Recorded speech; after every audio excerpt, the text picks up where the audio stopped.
మన ప్రభు అయిన యేసుక్రీస్తు నామములో మీకందరికీ వందనములు. ఈరోజు దేవుని వాక్యము. ప్రభువు దృష్టికి మిమ్ముని మీరు తగ్గించుకునుడి, అప్పుడాయన మిమ్మును హెచ్చించును.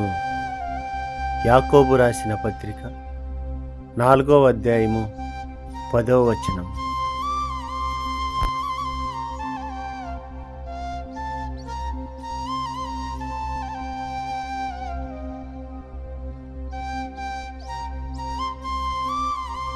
ఈ దినము దేవుని కృప మనకందరికీ తోడై ఉండును గాక.